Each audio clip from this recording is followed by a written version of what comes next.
Suppose you wanted to plan the biggest media event in the history of mankind. What would you do? How would you plan this? Maybe you would start on 9/11, the national distress signal for the phone when you have an emergency call 9/11.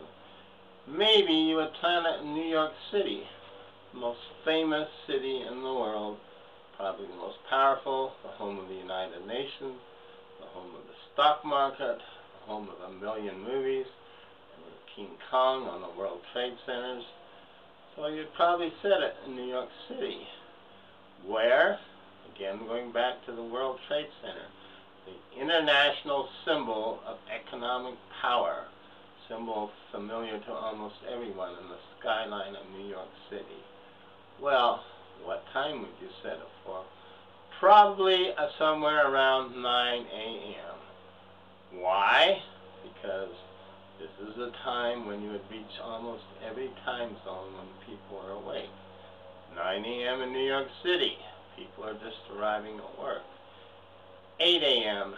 in the central time zone, Chicago, a lot of huge cities there. 7, getting up a little bit earlier in the Mountain West, but still a lot of people up. 6 o'clock on the coast, West Coast, well, still a lot of people up at 6 o'clock. People going to school, people going to work, they get up, they turn their TV on. What's the first thing they see?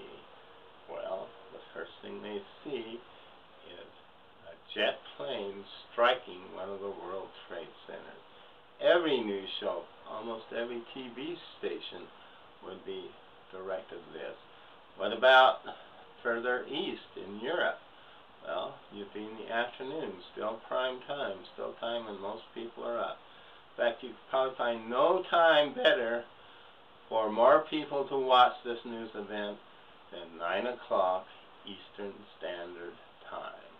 So now you set it up so you have a plane hit the first tower, and all news shows are turned to that. Everybody's watching the World Trade Center burn.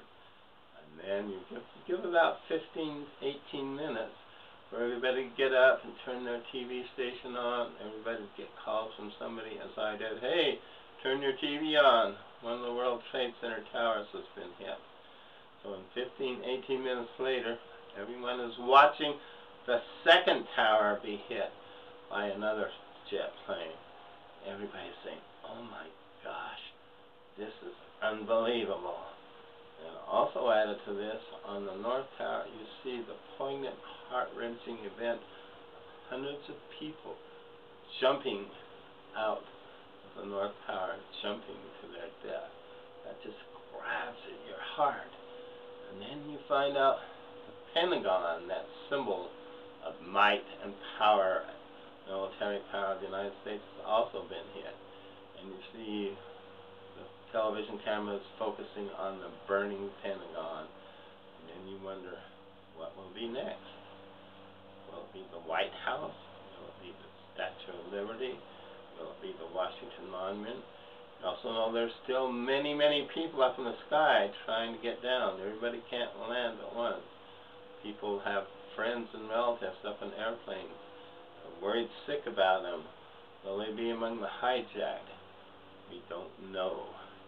Then you go on to realize, and then you go on, and the first tower, actually the South Tower, falls. Oh my gosh, is this not the most horrific event? Huge, huge clouds of dust. You see people running through the streets pursued, seemingly pursued by clouds of dust as they run down the streets. Very similar to a scene in the movie Independence Day. If they know something in advance, but it's horrific. Then the other tower falls. It's horrific. Nobody knows where the President of the United States is. He's disappeared. He seems to be running for his life. I mean, this is the most awful scenario you could ever think of, the most heart-rending, the most emotional, and it appears to have been carefully planned, every detail of it, for that very purpose, to be the greatest, most awful media event in the history of mankind. Why? Well, here we can just speculate. But certainly we talk about shock and awe. If you want to scare people, you couldn't think of anything better to scare people. If you wanted to consolidate power, have people sign away their freedom, you couldn't think of anything better. But there's another factor. There are beings that feed on fear. We seem to be somewhat obsessed with vampires who suck blood. Well, there are vampires. They don't suck blood. They suck energy. They suck fear. They feed on fear and hate and anger. Some of them may be human, some of them not. Some may be disembodied spirits. They feed on fear.